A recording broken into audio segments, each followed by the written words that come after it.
السلام علیکم رحمۃ اللہ وبرکاتہ۔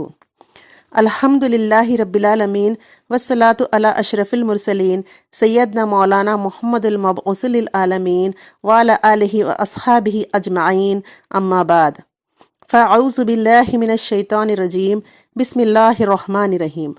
قال رب اشرح لی صدری ویسر لی امری واحلل عقدۃ من لسانی یفقہوا قولی۔ جماعت اسلامی ہند بیدر کی جانب سے کووڈ-19 رجوع اللہ 16 روزہ مہم 5 اگست تا 20 اگست چلائی جا رہی ہے۔ مجھے جو عنوان دیا گیا ہے وہ dignity of woman and distraction and turn to Allah. آج بھی ہندوستان میں خواتین غیرت کے نام پر قتل کی جا رہی ہیں، اور بہت سے علاقوں میں آج بھی عورتوں میں بنیادی تعلیم کا فقدان ہے۔ ان کی صحت اور معاشرتی تربیت کا کوئی باقاعدہ بندوبست موجود نہیں ہے۔ کہیں لڑکیوں پر تیزاب پھینکا جا رہا ہے تو کہیں نکاح جیسے مقدس بندھن کے نام پر لڑکیوں کا سودا یعنی کانٹریکٹ میرج کیا جا رہا ہے۔ ہندوستان ان ممالک کو آزاد ہوئے کئی سال بیت گئے، ابھی تک خواتین اپنے مساوات کی جنگ لڑ رہی ہیں۔ حالانکہ یہ عورتیں ماں، بیٹی، بہو، بہن کے روپ میں اپنے فرائض انجام دے رہی ہیں، ساتھ ہی اپنی ہمت اور لگن سے اپنے خاندان اور معاشرے کو کچھ نہ کچھ دینے کی کوشش میں بھی مصروف ہیں۔ ان خواتین کی ایسی کوششوں کو سراہنا اور ان کی حوصلہ افزائی کرنا ہمارا اولین فرض ہے۔ بلا شبہ موجودہ دور ایک انقلاب آفرین دور ہے، تہذیب و ثقافت کی الغار ہے، علوم و فنون کا بول بالا ہے، تعلیم و تعلم کا اجالا ہے۔ الغرض آج کا دور جملہ اعتبار سے ایک حیرت انگیز دور ہے۔ پوری دنیا یورپ اور مغرب کے انقلابات سے حیرت زدہ ہے، اور اس کے ہر عمل کی اس قدر دلدادہ ہو چکی ہے، ایسا لگتا ہے کہ اس سے بہتر کوئی آئیڈیل ہی نہیں۔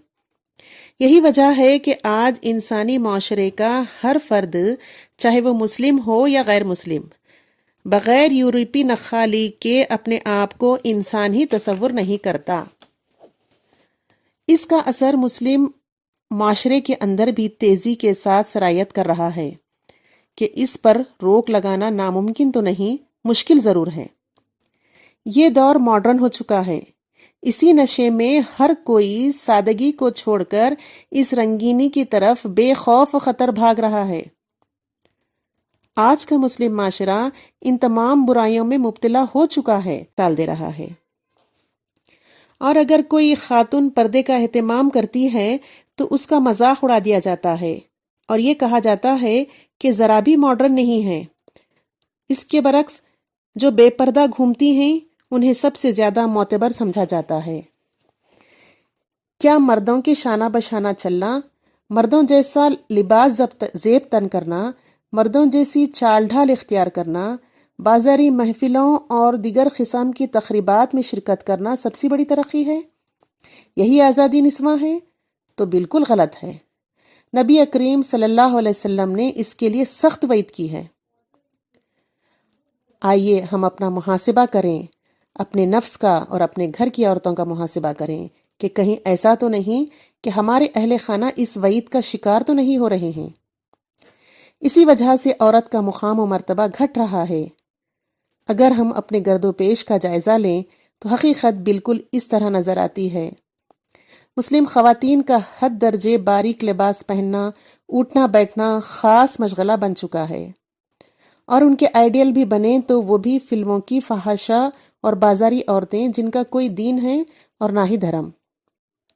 حالانکہ ایک مسلمان ہونے کے ناطے یہ ہونا چاہیے تھا کہ ان کے لیے امہات المومنین کا اسوت اختیار کریں، صحابیات جیسے پاک ہستیاں جن کے تقدس کی تعریف عرش والا آسمان سے کرتا ہے، جن کی عزت اور آبرو پر کیچڑ اچھالنے والوں کے لیے آسمان سے برات نازل کرتا ہے۔ آئیے ہم اپنے گناہوں کی توبہ کریں، رجوع اللہ، اللہ رب العالمین کی طرف لوٹ آئیں، مغفرت طلب کریں۔